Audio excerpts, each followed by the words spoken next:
parts of the Maga base who I think are obviously looking at the beginning of 2026, which they thought would be a big domestic focus ahead of the midterms in November, which are very important if the Republicans want to keep hold of the House and really the president to keep a grip of his presidency in the way he wants to do it.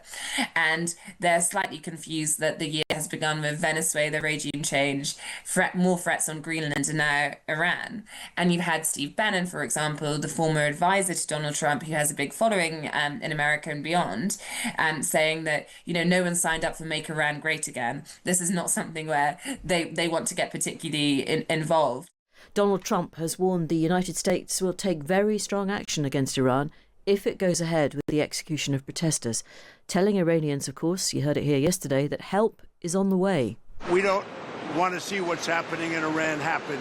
And, if they want to have protests, that's one thing. When they start killing thousands of people, and now you're telling me about hanging, we'll see how that works out for them.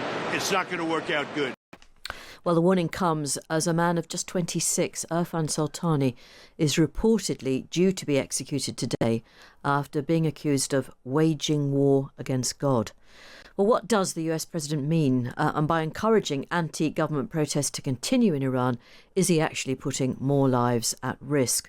Well, in a moment, we'll talk to Brett Bruen, president of the Global Situation Room and former White House Global Engagement Director under President Obama.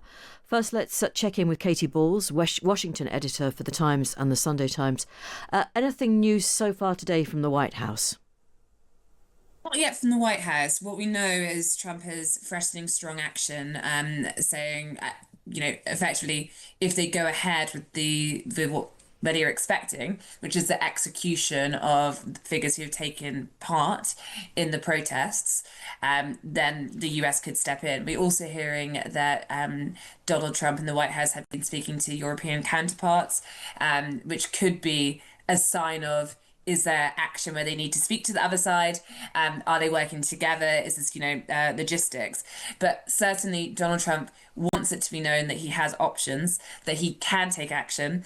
Help is coming could obviously mean different things. We already know he's taken action on tariffs, threatening those who deal with Iran with tariffs. And the question now is, how much further will he go? And I think when it comes to the case you just mentioned of that man who could be facing execution today, clearly if the Iranian regime goes ahead with this, I think it potentially becomes a flashpoint, and everyone will be looking to see how Donald Trump decides to respond to that.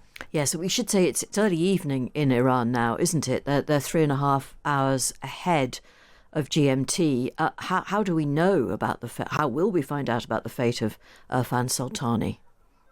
Well, of course, with Iran, a lot of this is just waiting to see, because we know that there are not foreign journalists on the ground. They make it very hard to report on, limited internet, and therefore, for example, his family has been speaking to the press about their concerns. We could hear from the family when they hear. It is a wait and see, and that is something which the regime do on purpose. And the American public, how strong is the support for this, well, I think increasingly interventionist president would be one way of putting it? Is mixed. You have parts of the Maga base who I think are obviously looking at the beginning of 2026, which they thought would be a big domestic focus ahead of the midterms in November, which are very important if the Republicans want to keep hold of the House and really the president to keep a grip of his presidency in the way he wants to do it. And they're slightly confused that the year has begun with Venezuela regime change, more threats on Greenland, and now Iran. And you've had Steve Bannon, for example, the former advisor to Donald Trump, who has a big following in America and beyond, saying that, no one signed up for Make Iran Great Again. This is not something where they want to get particularly involved. But at the same time, the Ayatollah, obviously, Iran have a target on, Donald Trump. They say they want him gone. So it's not as though there's much love for Iran here. The question is more, is there an appetite for the US to have another entanglement? And I'm not sure there is that, but it depends what action. Short hits the US can get out tend to land fine if you dress it up as various things or as profitable for the US. Long walls, which are about trying to make things better for the people, tend to have less merit when it comes to the Maga base. If we are looking for evidence that something might be about to happen, there is a bit around today in the sense that some US personnel have left a US military base in Qatar. What can you tell us about that? Yeah, so this is the report that we've had, which they're leaving the military base. And then you also have the Iranians claiming today that calm has prevailed and things are turning in their favor. Now, of course, with the air bases, if you have a situation where people are being moved out or moved in, it could indicate a plan for action. But again, we are currently in the holding pattern, and we know from past operations. So the White House in this instance is actually quite keen to almost talk up the prospect of action, which means some people in DC are more skeptical Trump will do it. They're saying, look at our recent military operations. The Iranian regime should be scared of what we can do. If you think about what, so that there is the rhetoric around it, but I think there is obviously an effort sometimes of Donald Trump to try and make his opponent think they're about to do something so they don't take the action. And that's why I think we're now in a wait and see as to whether the Iranian regime presses on with these executions, despite Donald Trump saying that they should not. Thank you. Katy Balls, Washington editor for The Times and The Sunday Times. Brett Bruen can join us now, former White House Global Engagement Director under President Obama, and he now is part of the Global Situation Room. Brett Bruen, do you expect the American administration to take action soon? I do. I think it's a question of what kind of action. Look, Trump is emboldened. He feels like the operation in Venezuela went well. However, as a former national security official, I think that can, in some ways, the past in some ways can be dangerous for precedents because they do feel as though the risks are lessened. They're quite frankly more in a hurry, and Trump more than most to try and get on with it. And so I worry about one, the speed with which we're undertaking this potential operation. The U.S. military had months to the extent that they actually rebuilt the Maduro compound on that military base and practiced the operation. So, look, it may simply be we lob a few missiles over, as we did in Trump's first term, into Syria when Bashar al-Assad had crossed a red line with the use of chemical weapons.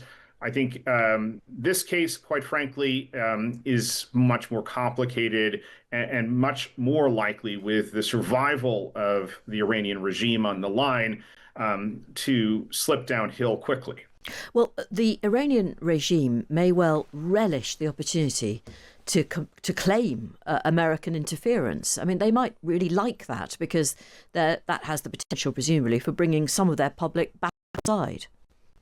Yes, and yet I think if you look at the numbers of protesters, the scale of this protest, it's very hard to make that case. And there were years of discontent, of quite frankly, widespread discontent within large swaths of the Iranian community in the country.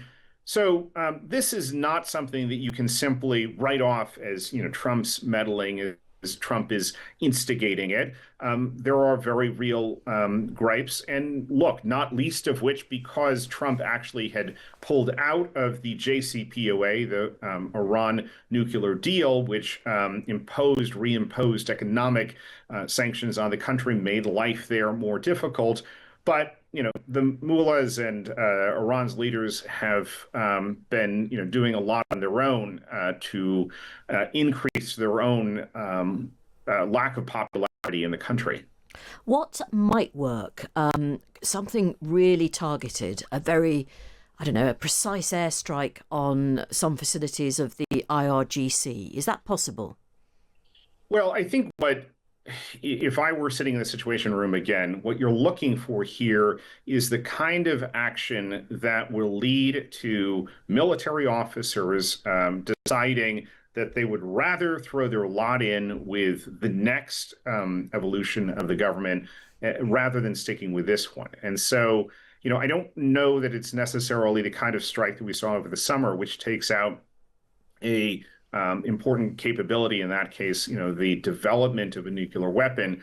I think, in some ways, it may be more of a precision strike designed to create uncertainty and instability within the ranks of the military. Okay, and could that happen tonight, tomorrow, the day after?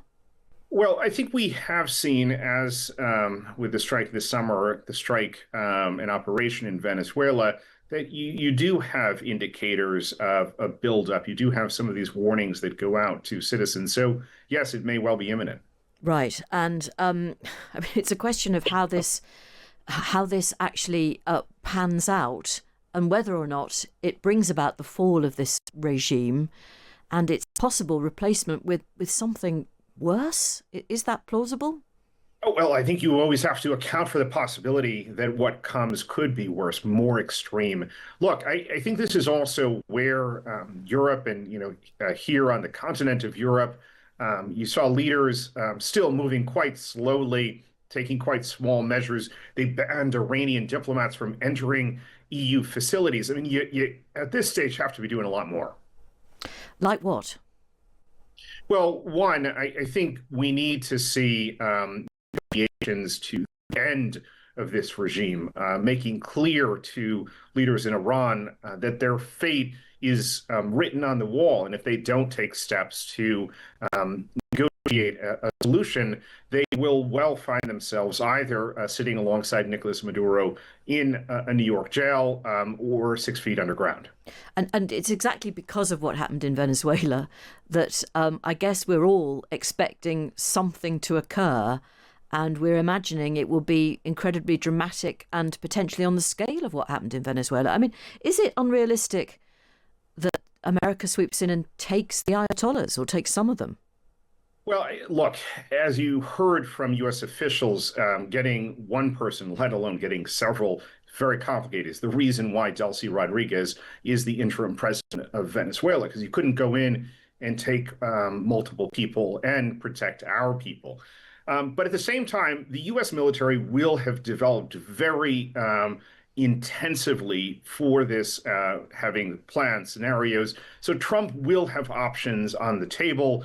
I think the question right now is, what is his stated mission? And the problem, if you look at Venezuela, is the stated mission is not clear. Did we go in because of the drug trafficking? Did we go in because of the human rights abuses? Did we go in because we just wanted some oil? And so, at this stage, I worry that we'll see in the days after Trump saying, well, the U.S. now controls Iranian oil, and the rest of it, will be left to sort itself out by the Iranians. I don't know whether you've got a crystal ball, but let's say it's a year from today. Who do you think will be in charge in Iran? Well, look, ideal scenario, and this is where, again, I think Europe needs to step up. You have an international, whether it's UN peacekeeping or another body come in, help a transition, organize elections. I did this in Africa, in Liberia, in Guinea. It is what should be happening. It should be happening in Venezuela as well. But Trump clearly has disdain for the UN, for a lot of these international bodies. And yet, at the same time, it's ironic. He eliminated U.S. aid, but this is just the kind of situation, Venezuela, Iran, Ukraine, where we actually need American aid, American democracy programs to help reconstitute the country's government. Thank you very much indeed for your time. Really interesting. Brett Bruen, president of the Global Situation Room, used to work alongside President Obama.